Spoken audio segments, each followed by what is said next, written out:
Around 150 people gathered in Brisbane City yesterday as part of the No to Pope protest being held in capital cities across Australia. Groups were critical of the Pope's stance on issues such as abortion and women's rights, gay rights, the treatment of Indigenous Australians, and the Church's dealing with sexual abuse. Some handed out free condoms. And we have free condoms here so join in the rally. There was also criticism pointed at the New South Wales Government's annoyance laws, which were ruled invalid in courts earlier this week.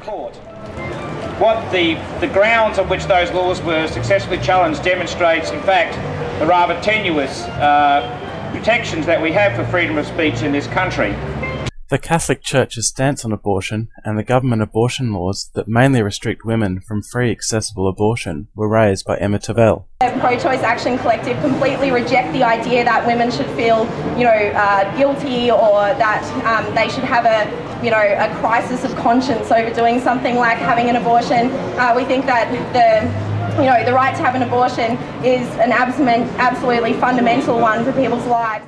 Prominent Indigenous activist Sam Watson has called for an apology from the Pope for the treatment of Indigenous Australians by the Catholic Church. The No to Pope campaign. We believe that it's past time that the Catholic Church, the Pope, Christian Church in general, are called to account for their crimes against Aboriginal people. The crimes began in 1770. The Christian churches in general, and the Catholic Church in particular, have been active participants and perpetrators of the wars of genocide launched against Aboriginal people.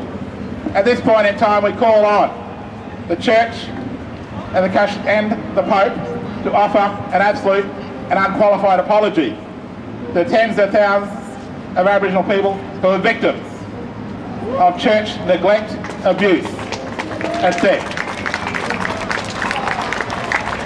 We call on the Christian churches and the Catholic Church and the Pope to offer not only the apology but real and just compensation to the Aboriginal people and the Aboriginal tribes whose land they have stolen.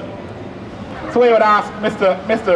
what's his name? Rudd the Dud, to also offer up to us $250 million of taxpayers' money so we can also have a cultural festival to rejoice in our Aboriginal religious beliefs.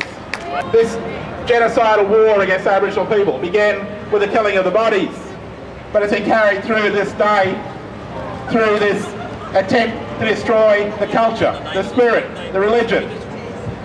Aboriginal religions predate the Catholic creed by tens of thousands of years. Our religion is based on living within the natural cycles of life and land. The group then had a vibrant march along the streets of the city centre, chanting slogans and waving placards. On his way! Sexist, racist, anti-gay! Send the Pope on his way! Sexist, racist, anti-gay! Send the Pope on his way! Sexist, racist, anti-gay! Send the Pope on his way!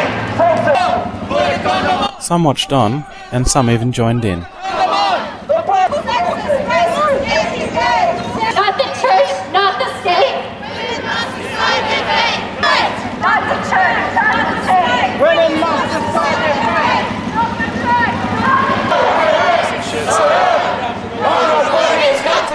Paul Benedict of the Stop the Pope Coalition hopes today's rally will have sent a clear message to the Pope about how many people view the Pope's visit. The last thing people want to be told is that they don't have free speech, they don't have a right to express themselves. And when you had a law that was so blatant, because it was a $5,500 fine, people are determined to fight for their right to free speech and to democratic space to express themselves. About the lives of tens of thousands of women. We know that close to 80,000 women die in backyard abortions around the world. And if the Pope came out in favour of free, safe, accessible abortion, then that would change things dramatically. So we're talking about human lives here today, and I think that's something that we've got to, a message that we'll be bringing to Brisbane today.